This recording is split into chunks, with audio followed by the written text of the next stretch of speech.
Hey, Bills Mafia. We know there's only one topic every day. All Bills, all the time. And now Matt Beauvais and Sal Capaccio are going really deep, talking Bills all year long, because it's always game day in Buffalo. All right, well, I don't really know if we should say, oh my gosh, Bills got away with one at the end, or the Bills dominated, because it's kind of both here. Bills beat the Tampa Bay Buccaneers 24-18, Highmark Stadium, Thursday Night Football. Sal Capaccio, Matt Beauvais, it's always game day in Buffalo. How are you looking at this win? I think it was a step in the right direction. And I know that the score was close and that they did not cover the spread and that they actually had fewer points today than they did last week against the Patriots. But I don't think all games are necessarily equal. I thought if you just watched this game offensively, because that was so much of what we talked about, they moved the ball well. They put points on the board for the most part when they got into the red zone. They had the one on 4th and goal that they did not convert on. And Josh Allen looked like Josh Allen. So many of the things we talked about, where's your secondary option at wide receiver? Gabe Davis has a huge game, career high in receptions. What are you doing with Dalton Kincaid? He gets his first touchdown, makes some multiple big plays, had a great catch on 3rd down the sideline, a really big play. Why isn't Josh running? Well, he ran in this game, and he slid too. So I just think that they kind of checked a lot of boxes, and like I said, I don't want to harp on this too much, but I think they were better tonight, even though the numbers don't maybe show it. I think they dominated this game, to be quite honest with you, other than at the last, in the last half of the fourth quarter and the final drive. I just want to run some numbers by you. The Bills had 427 yards of offense. The Bucs had 302. I mean, the Bucs 4.9 average gain per offensive play. You hold a team to less than 5 yards of play in the NFL. That's really darn good. The Bills had 6.3 yards per play. This game should not have been as close as it was. And by the way, speaking of close, if Chris Godwin turns around, we are having a different conversation here. He might catch that ball, and everything you did tonight gets undone. That didn't happen. The Bills win the game 25-18. Give them credit, but it shouldn't have been that close at the end because they dominated. It shouldn't have been that close, but I can say the same thing. If Jordan Phillips doesn't take a dumb face mask penalty, then the Bills win by 14. Game's over. The game's over. So it is incredible, the margins in the NFL, about how ridiculous it is. I think that there are some people who are upset about the lack of aggressive play calling in the second half. I actually don't fault them for it. I'm normally Mr. Aggressive. I am always, you have a chance to go for it on 4th down. I think you should go. They didn't move the ball all game. The only reason they moved the ball and got the touchdown on the Mike Evans thing was there were multiple penalties that gave them first downs. You had a phantom penalty, I think, a couple plays before the Jordan Phillips face mask. And then you had a weird bounce where Mike Evans makes they weren't moving the ball. I don't think you want... Meaning the Buccaneers. I don't think you wanted to give them a short field on a fluky, weird play where maybe you do not convert. I don't think it's easy as, it's 4th and 4, you're going to get it. Well, I don't know if that's a certainty. I agree with you. The last one, I think I would have liked to see the Bills go for. You needed a half yard. You could do tush push with Josh, but totally understand what you're saying, which is, but what if you fumble the snap like you did against Minnesota or something? Now they have a short field, they can get a touchdown. They elected to punt it. Sam Martin was having a great day. We can talk about that. And unfortunately, that one wasn't pinned inside the 20. It goes out to the 20. Speaking of play calling, that's where it starts with this one for the offense, Matt. They open up the game doing everything we've been asking for, everything fans have been asking for. You say, find somebody other than Stephon Diggs. They did, of course, not only Dave Davis, but Khalil Shakir, Dalton Kincaid. They also go up-tempo, a little bit of no huddle. They spread the field, and Josh is running. It seemed like a different team we were watching out there. And I think that goes towards they felt the sense of urgency as well. Yeah, I think that they realized that they were not playing to their potential or even close to their potential. This game reminds me a little bit of the Thursday night game against the Patriots last year, where I think they also scored 24 points in that game, but they were in control for most of the game. This one obviously ended up a little bit closer. I think they realize, or at least maybe they are realizing, they're an 11 personnel team. They're better in 11 personnel. They're better when they have multiple receivers on the field. Dawson Knox has a skill set that helps them, but so does Dalton Kincaid. Maybe it makes you a little bit more predictable that you're showing that you're going to pass when James Cook is on the field because he's not an outstanding blocker. Okay, that should be your offense anyway. You should be a passing offense. You should be leaning into that. So I think that this is a good step for their identity. and knowing what they are and knowing what they need to be. So, this is the Bucs. They score 24 points. They have the touchdown that they don't get on the 4th and goal. But I also think that against better teams, they'll be more aggressive. And I think the game script kind of impacted a lot of how they played today. I agree with all of that. And you're right about some of the decisions. If people are upset about why did the Bills, choose to punt it, why weren't they more aggressive? The answer is you're trying to win the football game. The best way to win the football game tonight was, hey, just keep them down their end because they're not moving the ball against us. This was the best way, and that's what Sean McDermott did. Sal Capaccio, Matt Bove, it's always game day in Buffalo here on Odyssey, iTunes, everywhere you get it. Thank you for joining us. We are here inside Highmark Stadium still. It was a great evening, incredible weather. Fans showed up. Ryan Fitzpatrick's got his shirt off. You got a picture of him with his shirt off. Yeah, well, not a picture of him with no, his shirt but he's off. in the picture with his shirt off behind you, like photobombing you. Yeah, so the game was on Channel 7 locally, and as we're doing our post game, what we do is basically we go on TV until somebody comes to the press conference room, and then we'll take that live. So we're sitting there, we're talking about the game, and then all of a sudden there's like this massive roar, and I look around and I see Josh Allen, and Josh Allen is walking to the stage. And I'm like, wow, that's a really big roar for Josh Allen. Well, as it turns out, because a bunch of people tweeted me, it was Ryan Fitzpatrick behind me taking his shirt off and screaming to the crowd. It just happened to happen perfectly in between myself and my colleague Dom Tibbetts. So that big roar was certainly not for us, but also not for Josh Allen. It was for Ryan Fitzpatrick taking his shirt off. Fitz is just so loved here in Buffalo. We saw that tonight on Thursday Night Football. Yeah. I think Josh now I read 6-0 now on Thursday night. I think he was 5-0 going into the game if I'm right. On Thursday night games, anytime it's please played on a Thursday, he's won, and this is the 6th time I believe. Right. All Thanksgivings. Thursday night. So just Thursday in general. I think so. All Thanksgivings. So you said Thursday night. Because the only Thursday night games I think they've played are this one, the Patriots one, and then the Saints. Well, any game on a Thursday night, whether it's considered Thursday Night Football on Amazon, doesn't matter. They played opener against LA last year on a Thursday. Yeah. They played at New England last year. They played 3 Thanksgiving games. Yeah, he's won them all. Yeah, but Thursday Night Football is a TV show. I'm saying on the day of the week is what I'm saying. Yeah, so Thursday. He's 6-0 on Thursday. Not because this is a differentiation. I get it. This is a little, for me, a little pet peeve of Monday Night Football is a show. 100%. So, but I didn't say Thursday Night Football. I said Thursday night. Yeah, but I mean Thursday Night Football is the show. Yeah, but it's not all Thursday night. The Cowboys weren't Thursday night. The Lions weren't Thursday night. All right. They're 12:30, 4 o'clock. That's not all right. These 6-0 on Thursdays. Thank you. That's all I needed. Thank you on Thursday. Let's talk about the defense. All right, I got to give a lot of credit to Sean McDermott for something I don't think that a lot of people will be talking about, but it was the key tonight. What? You're going to say on the obvious passing downs that they were bringing in Taylor Rapp and replacing Tyrell Dodson? Exactly. And I'm going to say it this way. On 4 days preparation, they made a complete switch to a dime defense. Look, it's not that it's super hard to do that, but it's not been who they are. They went one linebacker with Terrell Bernard on most passing situations. I'm going to wait to see the snap counts. They'll be out on Friday morning.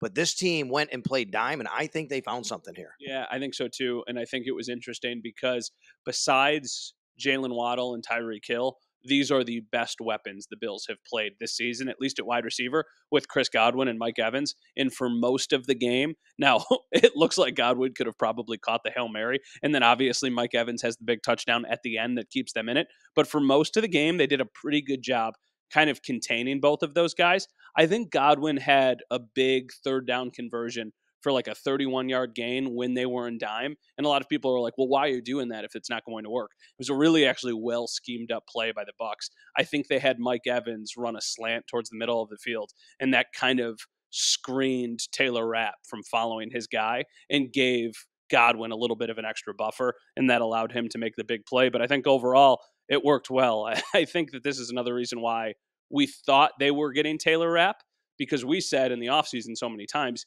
Taylor Rapp is not signing here unless they have plans for him to play. And we saw him get a chance to play today, even when Micah Hyde and Jordan Poyer were both healthy. So I was looking through some of the stats towards the end of the game, middle of the fourth quarter. I'm like, all right, I got to do arrow up, arrow down. I write this column at WGR550.com. And one of my arrows up was, wow, they have done a really good job, I think, on Mike Evans. Midway through the fourth quarter, one catch for 7 yards for Mike Evans. And to your point, you just said that obviously that changed because he had the touchdown. Matt, that's a great job they did on those guys. Chris Godwin overall, 5 catches, 54 yards. I mean, even with Evans having the touchdown later, 39 yards. So you're talking what? Less than 100 yards, 8 catches, less than 100 yards for those two combined. That's a really nice job. I think the corners did a really nice job when they were called upon. Christian Benford made a couple nice plays. The linebackers were very active, especially Bernard when it came to breaking up passes. I think Jordan Poyer's had a rebirth the last 2 weeks. Yeah. He's looked amazing. He's been all over the field. He's been rangier. He's made himself into plays, a couple near interceptions that they had in this game. I think that overall it was a much better day for the defense because in my head I'm thinking, I'm an alarmist, but I'm sitting there watching them and it's like, oh gosh, Mac Jones marched down the field 75 yards and scored a game-winning touchdown on you. Baker Mayfield is a better quarterback than Mac Jones. Like, you need to make sure that you're not in that position. But I think for the most part, for let's say 57 minutes of the game, they were really, really solid. And the one thing is you got to get the quarterback down when you get to him. There were a couple plays where they didn't. Leonard Floyd missed one. Nice play by Baker Mayfield. Give him the credit too. The stupid penalty on Jordan Phillips, like it was totally a penalty, and it's one that you absolutely cannot take. There was a blatant missed hold on Von Miller at the beginning of that drive in the end zone that would have been a safety in the Bills' ball that was missed. I thought Von had a little bit of a step in the right direction today. Got close a couple times. Got close a couple times, played more snaps, was more involved. And I think this is I think the biggest thing for this game, just about obviously getting the win is huge, but now having this extra time to get ready and get healthy and just prepare for the Bengals, I think is really beneficial for them. I mean, the Bengals are going to play a tough matchup against the 49ers on Sunday, and the Bills get 2 days of a head start and some time off to prepare for what should be a tough opponent. I want to talk about them in a little while. I want to talk about what's ahead for the Bills next week because we've got some injuries to deal with, including Josh Allen. So we'll get to that in a second. Let's stay on the defense. The other part about this whole dime thing we're talking about, actually, so Rapp comes in. Rapp actually was the second safety. Jordan Poyer tonight, he was the dime linebacker. That's what they did. They put him down there. He was at that level. I wonder if maybe at this point of his career, maybe that's what he's a little bit more suited for and how they can play this. We kept thinking that would be Taylor Rapp when they signed him. It's kind of flipped. Jordan Poyer wasn't this, safety you could on the back end. It was him and Hyde. It was Rapp and Hyde. Jordan Poyer actually was what you would call the second linebacker in that situation because he's bigger, and I would imagine that Rapp is probably a little bit quicker, a little bit more fleet of foot at this point in their careers. And over the course of his career, Jordan Poyer has been a pretty good tackler. So you want him clogging up the middle, and you want him to be kind of, the first line of defense behind, obviously, the defensive line. So it is interesting, and it shows that Sean McDermott has a lot of different kind of things up his sleeve. And I think that's a good sign because I think that last week, one of the things that the Patriots did was they exposed the Bills a little bit in their defensive philosophy. And I think Sean recognized that they have some flaws and they need to fix that. One thing that I do want to point out, though, that could potentially be a flaw, and I saw a lot of people posting about this, but Taron Johnson has kind of gotten beat on the same play not 3 weeks in a row, but 2 weeks in a row. The game-winning touchdown against the Patriots, the Chris Godwin touchdown in the second quarter today, and it was also the Darren Waller play that was not, called a penalty, even though it was probably pretty ticky-tack. Teams are, excuse me, I'm like losing my voice. Teams are targeting him in that situation because it's a size thing too. Teams are going with a bigger guy who, you do that little move in the inside. What was the play tonight? Was it at the goal line as well? Yeah, but it was Godwin tonight, so it's not. Yeah, it's not as big. Was he at the goal line as well? I don't remember the player. I don't remember the player you're talking about. The 2-yard line. Oh, the touchdown coming this way where we are. I got you. Coming to the way we are. Yeah. So just something to monitor because if teams are doing it, the Bills will need to adjust away from it, especially now going against the Bengals, who have 3 different wide receivers who could run that. All right, a couple other guys we need to talk about here before we get on to, what lies ahead for the Buffalo Bills. How about punter Sam Martin in the day that he had? Sam Martin was outstanding. 4 punts, 3 inside the 20. The last one should have been inside the 20. The last one, Sarandil just couldn't, kind of tip it back where he needed it. I think one of them went to the 3, one went to the 4, one went to the 5. I think it was crazy. He had an outstanding day. But also on top of him, Matt, great day for the special teams. Deontay Hardy with a huge punt return. You have the 3 and out in the end zone. You get the big punt return. You get the touchdown. That's complimentary football that Sean McDermott would love to play. And then you have a blocked field goal from Shaq Lawson. This was an outstanding night for the special teams. Yeah, for sure. A couple other things. Josh Norman makes the first tackle of the game in special And the teams second one. coverage, and the second special teams tackle of the game. So good on him. Obviously, the blocked field goal is a huge play. For as good as the special teams were, they could have been even better. They had 2 penalties wipe out big gains. One of them was a Deontay Hardy return to the 50. A holding penalty brought it all the way back to the 17. So that was a 33-yard loss on one penalty. And then on the next return that they had another penalty that pushed him back, I think, like 20 yards. I have a question because you're very good with this stuff. The play where the Bucs player kicked the ball and then Hardy returned it to the 18. They got to add 5 yards to the end of the kick and take it over at the 23. That feels wrong to me because I think the ball was kicked significantly more than 5 yards. No, it wasn't well, it might have been kicked, but the reason the penalty was called, it was called illegal touching because he went out of bounds and came in and touched it. He was the first person to touch it after going out of bounds. He went out of bounds, came in, touched it. He's the first person to touch it. That's illegal touching. So anything happens after that counts for the Bills, and then the penalty on top of it. So shouldn't you be able to get the ball where the ball is touched? Oh, so you're saying that the return went further than that? I'm saying I don't know if he did. I'm saying he hits the ball, which I thought was significantly farther than the 23. Kicks it. That goes like all the way to the 10, and then Hardy returns it to the 18, and then they get the additional time. I'm saying, shouldn't you be able to take it where it's illegally touched? You usually can take it where it was first touched by the team anyway. But since he was out of bounds, it was illegally touched. I don't know if that's the case. So maybe it's a good point. Maybe you should bring it up with the NFL Rules Committee in the offseason. Like, if you're smart about it, you could like literally try and kick the ball to the 1 yard line, and then okay, great, you get 5 yards. But like, I feel like you should have the option of taking it where the illegal touch happened. I don't think he was called for any kicking. I think he was called for just the being out of bounds and then coming back in. All right, let's take a look ahead to this team and what lies ahead, especially coming out of this game, a Thursday night game, and pretty much clean injury report.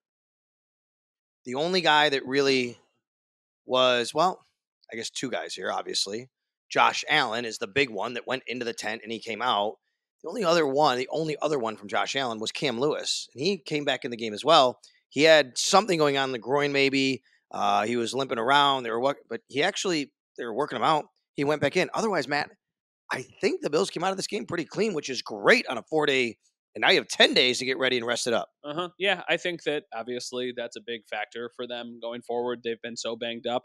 But the problem that they're dealing with is that all of the injuries that they have are significant injuries that are placing people on IR. It's not like, okay, a little rest and recovery, and maybe you will be available for the next game. I mean, I look at the injury report. The only like truly injured players who did not play in this game were who? Quentin Morris, and then who else was even on the injury report? That was it. Balin Spector. And then the other one was Dawson Knox, but he was put on IR. So, yeah, I mean, I think that obviously you get out of this game. The scare, of course, happened when Josh Allen goes into the medical tent, and then he comes out and he doesn't even miss a play. I don't even know if there was a situation where he wouldn't have come out and tried to play the game. They probably have to try and protect him from himself at that point. And they're like, Josh, you cannot do this. But maybe it's a pain tolerance thing, and, you know, like I said, I don't think he was coming out of the game. I mean, McDermott basically said that after the game that, you have to take the helmet away from Josh, which is true. Kyle Allen was warming up. He was going to go in the game. They were ready for him to go in the game. Then Josh came out of the medical tent. It just so happened that it took just that amount of time for the Just so happened. Right. Yeah. With the the change of possession, basically. All right, let's talk about before this game. Kaiir Elam inactive for Josh Norman. All right, what do we think? Does anything happen here with Kaiir Elam before Tuesday's trade deadline? For what? That's my thing. I don't know. You look at I disagree that anybody says you can't get anything for him. He's a first-round talent on a rookie contract that some team probably said, look, we evaluate him. He'd fit in our system. You're not going to get a first or second-round pick for him. But I don't think I think you get a better deal than you would for Boogie Basham, for example. Oh, I don't know. I think if you could get anything better than a fifth or better, you're making the deal. I think you should be making the deal. I would love for them to say, okay, fifth might be right. I wouldn't disagree. I would love for them to find a team that has, I don't want to use this like in a bad, like another misfit. like another guy who has not worked out for another team. Even if it's not a first round pick, even it could be a third round pick. And it could be like, hey, this is a guard who isn't working out for us. He's not playing. You've got this guy. Let's trade, see if there's a change of scenery, see if it benefits something. I just don't know what you do. I feel like you have gone past the point of ever resurrecting his career here in Buffalo. That's not to say that he will never become a good NFL player. I just feel like it's a very clear indicator of how they feel about him here, and that his future is probably not brightest in Buffalo. I agree. I guess the question is his future even one more week in Buffalo? Because the trade deadline is Tuesday. I would say if Brandon Beane doesn't get anything, he gets 6th and 7th round pick swap offers, basically. He should probably hold on to Kyrie Elam and say, all right, well, maybe try and do something in the offseason, maybe try and do something at the draft. And if not, then we'll roll into next year. Maybe we can, salvage this and see where it goes, because I just don't think I don't think it's beneficial to the Bills to just give him away for nothing. I agree. I don't think at that point, there's something to be said about cutting ties and knowing when you need to move on, but not for nothing. Like, what difference does it make if he's just inactive? And I don't know. I don't know what you do. I know that he's on your 53-man roster, and that kind of ties your hands a little bit, but I think they are certainly trying to move him, or would be very willing to include him in a trade if that could be a sweetener for a team. So we will probably, well, maybe we might or might not talk again before the trade deadline. What about bringing a player in? We'll talk. Do you think Brandon Beane brings a player into this organization? Yes. I do have an open roster spot, by the way. There's only 52 on the active roster right now. I think they do bring somebody into the organization. I don't exactly know who it will be. I think that it will be one of two things. I think it'll either be a one-technique defensive tackle or a wide receiver. I think it'll be one of those two things. I will say, though, today was a big day for Gabe Davis and a big day for Khalil Shakir. So maybe they're feeling a little bit better about their wide receivers now than they did in, I guess, weeks past. But that also, to me, does not mean, like, no, you can't go and get one. Like, I think you activated Andy Isabella to your team today. You could absolutely go out and get one. If Hunter Renfrow could be had, I think you probably like Hunter Renfrow a heck of a lot more than you like Andy Isabella. No disrespect to Andy Isabella. There's probably other guys out there. I would be calling on Devontae Adams. I would be calling on DeAndre Hopkins. I think that those are tough ones to make work. What about the other side of the ball, like Patrick Surtain? Sure, absolutely. That's a premium asset. Well, I think Devontae Adams would be too. I think Patrick Surtain is much more expensive than Devontae Adams. I mean, Patrick Surtain's a first-round pick. And he's on a rookie deal still. That's what I mean. Like, you're giving up at minimum a first-round pick. I think you're probably giving up similar to what the Dolphins gave up for Bradley Chubb. Probably right. I mean, and Devontae Adams, and by the way, the Raiders have said Devontae Adams is not available. You never know. You're only not available until you're available for the right price. And Devontae has a big contract, so it would be tougher, to deal with. I agree with you. I think they make some sort of move. Not really sure what it is. The one spot I think that they really still might want to use and might want to, look at is linebacker, weak side linebacker. It just feels like, look at today, what they did. By the way, I don't think Dorian Williams took a defensive snap tonight. I don't think so either. I don't think he did. So Tyrell Dodson was that guy. And then they had the dime package. It feels to me like they might want to make sure they don't feel comfortable right now with what they have there. Maybe they want to bring somebody in at that position. I think the other ones are at least more important. I don't know. I think that they can get by at linebacker. It's tough because they did tonight, but they also implemented the dime package stuff. So maybe they have to do that because they feel that poorly about the linebackers. There's just not a name that like immediately jumps out to me of saying, okay, that's a guy that you could go get. So real quick before we wrap up, I got a couple guys I want to bring up. James Cook, 14 carries, 67 yards. And, another nice night, 4.8 yards per carry. That's a nice stat line for him. And the other one, do you know what Stephon Diggs' stat line was? I'm covering it up. Yeah, what am I trying to guess? Yeah, I don't know. How many catches you have? I think I know that. I think he had 7. He had 9. Oh, did he really? 9 for 70. How about that? 9 for 70. That's a little. When I looked at that, I was a little surprised. How many targets? 12 targets? Both him and Gabe Davis, 12 targets and 9 catches. Gabe had 87 yards and a touchdown. Diggs had 70 yards, no touchdowns. But it was a quiet night that actually was fairly productive. Yeah, for sure. I mean, that shows you how good Stephon Diggs is, that he could have 9 catches for 70 yards, and it kind of goes completely under the radar. I will say, Stephon Diggs and Josh Allen one of the biggest plays in this game, getting the first down at the end of the game to run the clock down to that final 30 seconds or whatever it was when the Bucs got the ball back. Because if you do not convert on that, you're giving the Bucs the ball back with like 2:10 left on the clock or something like that. So when they needed a big play, they went to Diggs, and he made the big play. Khalil Shakir, 6 for 92. I'm looking at this. I'm wondering, when's the last time the Bills had 4 receivers with at least 65 yards in a game?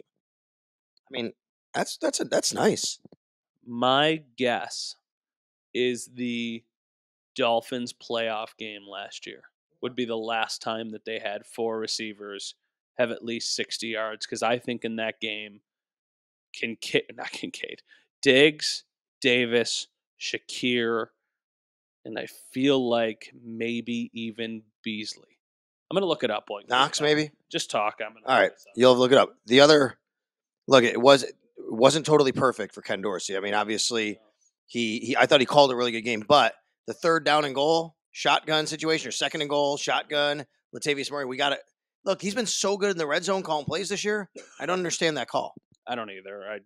I'm sure I've seen some people say that they've had success in that scheme, in that formation in years past, but it just feels overcomplicated, especially if you're going to go for it, which they did. If you're going to go for it, put Josh Allen under center and try and push him in. And then if that doesn't work, you're not losing yards. Just do it again. Don't overcomplicate it. Don't try and get cute.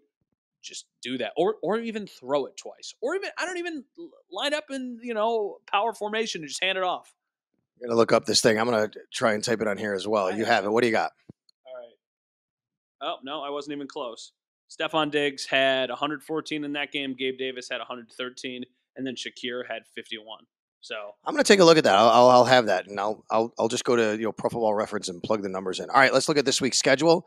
Patriots, Dolphins. Your Dolphins. So you've been high on them. They did not. They have not looked right. And I did some numbers this week. They have one 300-yard passing game in the last 4. yeah, And that was 302 yards. Tua has been sacked 9 times the last 4 weeks, and they're not running the ball well. Now they get a Patriots team coming off a big win against the Bills, obviously. Yeah.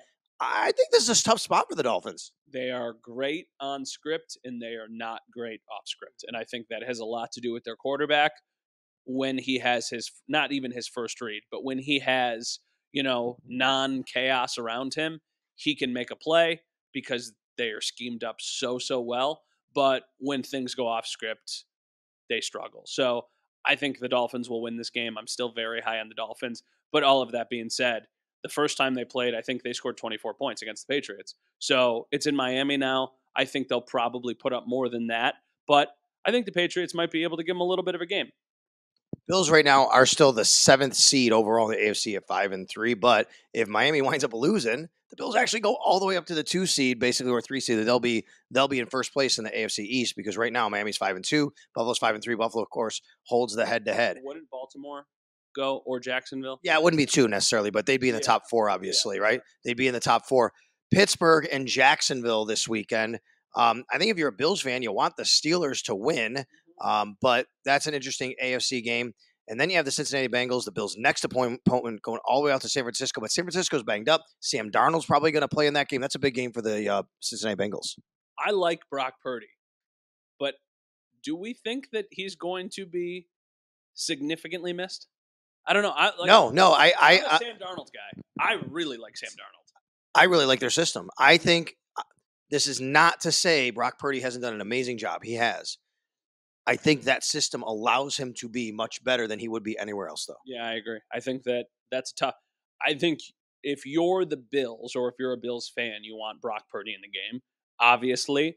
I just don't know how big the drop-off is between Brock Purdy and Sam. It's not like, oh my gosh, the 49ers are playing their backup quarterback. They have no chance of winning this game. I think it's like, okay, it's a little bit more difficult now, but it's not impossible. I mean, I'm going to look at the line. What do you think the line is on that game? Which game? It's Cincinnati.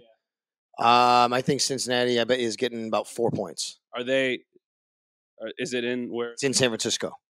I bet you San Francisco is favored by 4, maybe a little more. I think because of the quarterback. If Purdy was playing, I bet it'd be a little bit more, maybe 6, 5 or 6. I'm going to say 4 points. Wow, you're exactly spot on. I'm really surprised by that line. I actually thought it was going to be way closer. Well, the Bengals are, feeling better about themselves. They're looking better, I but thought it was going to be closer. oh, okay. I think the Bengals are going to win this game.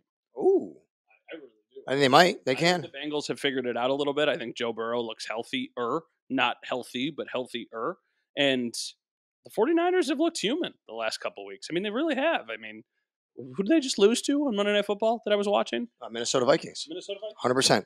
All right. So as we leave everybody tonight, just your final overall thought on this game and where this team is right now after 8 weeks. Baby step in the right direction. It is a positive sign that they were able to move the ball so efficiently. I think the game script kind of left an impact on how they were a bit more conservative in the second half. But I think it's a good sign that Josh Allen looks more comfortable, that they were getting guys involved all over the field, that Dalton Kincaid looks like he's the real deal, that Josh is not scared to run the ball, and that they are going to let him run the ball as long as he promises that he's going to slide. Sean McDermott made that very clear after the game. So I think that you can take away more positives from this game than negatives. You get another win, you're 5-3, and you have a really tough matchup coming up, but a matchup that I think you feel better about now than you even would have before the season started. And that probably is more to do with the Bengals than it even has to do with you. All well said. I like that. I'll even say that I'm more encouraged after tonight about the defense than I had been over the last week or so. I think even with all the losses, I think Sean McDermott put together a good game plan, and I think these guys are starting to feel their roles. I understand the Bucs aren't a great offensive team. Yes, you have to take into consideration, but I feel better right now about this defense where it is than I did probably 48 hours ago. Are you going to listen to Taylor's version of 1989 this evening on the way home, or this morning on the way home? Why would I do that? I like Taylor Swift. Is there something significant about that? I don't get in the weeds. It's not like, it's not like knowing the Bills roster and the practice squad and elevation situation with her and songs. What's going on with this song?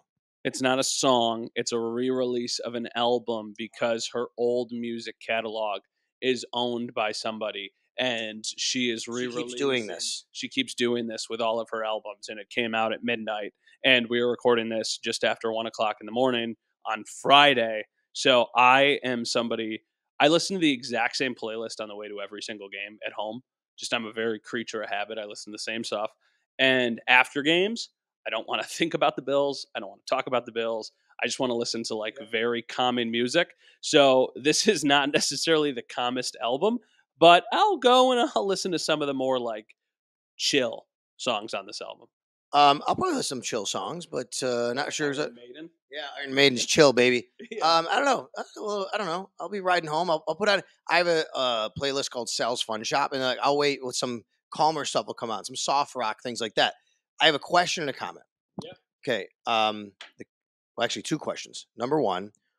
So are these songs she's re-recording them now in 2023 and releasing because she can't release the other ones because she doesn't own them anymore? Yeah, I think somebody. I'm not a massive Taylor Swift person. I believe somebody owns all of the rights to her catalog. She's literally re-recording all this stuff. All of them. It's amazing. And you can tell for a lot of these, like the new releases of them, just how much different she sounds as a woman in her early 30s compared to a woman in her late teens and early 20s when a lot of the other stuff was recorded. Right. So that's cool. I mean, if you're into that kind of stuff, I have not seen Taylor Swift live, but I do have tickets to see her in Toronto when she comes next year. So I've heard she's an incredible performer. My wife loves her. So, I mean, quite frankly, that's why we're going to the show. All right, second question. Did you get with the stadium operations people that play Mr. Brightside every 2-minute warning now? They play it every 2-minute warning in the stadium. No comment. Wow. No. I didn't do anything with it. I'm like, wait a minute. You have that kind of pull here? No. I mean, it's an amazing song. You notice they play that, right? Because I know you're enclosed. I know. I'm down there. Well, I especially noticed it today because we had the post-game show. So right after the Mike Evans touchdown, I went down to the tunnel to watch the end of the game from there so I could, right when the game ends and right when we're allowed on the field, shoot out onto the field, get set up and be ready to go to be on TV. We have 3 minutes basically, from the game ends, commercial break, and then get to TV. So I was down there and I was vibing. Mr. Brightside is such a good, if I had a goal song If I played in the NHL, I think You would definitely use that. Mr. Brightside would be very high on my list. All right, I just hit shuffle on Sal's playlist here. Dancing in the Dark, then Only Want to Be With You by Hootie and the Blowfish. I got Four Non-Blondes, Fine Young Cannibal. See, I'm all right. Desire by U2. But then there's some Poison, Talk Dirty to Me. That's what I'll listen to, that kind of stuff on the way home. So my drive to the stadium playlist, I actually tweet out the link before every home game. I know. And it's up to 200 likes. 206 people are following the playlist. I love it. So I think there's people who listen. We got everything. We got Easy Lover by Philip Bailey and Phil Collins on here. So like a little yacht rock. But then we've also obviously got like, do you know what Peppa's is? I don't think I do. I know Salt and Peppa. No, this is Peppa's is a song. Okay. I know Peppa Pig. You're going to learn about Peppa Pig very soon in your life, pal. Soon. You know who Coheed and Cambria is? I think I've heard of that. Okay. Everything else on here, I think you would know. But you know the song "Tongue Tied" by Group Love. I've heard of the name, but I don't know about the song. I might hear the song. Go, oh yeah, I know that one. Yeah. All right, we're gonna do a little jam out session now. We've gone to. I know this is not super long, but when it's early in the morning, it's 1:09 a.m. We've talked to you for 35 plus minutes. We got to go. We got to get to bed. You got to enjoy this win. Enjoy the weekend because it's great now that the Bills have won. You can kick back. You can relax. You can watch all the rest of the games in the NFL. Or, like I'm going to do, go to the Sabres game, wear a Halloween costume with my son. I'll be doing that on Sunday. What's he being for Halloween? He's Mandalorian for Halloween, but he also has a Bumblebee costume for Transformers where he literally can be in the costume and then transform into the Transformer, and he might want to wear that. So that'll be cool. That's very cool. That's really cool.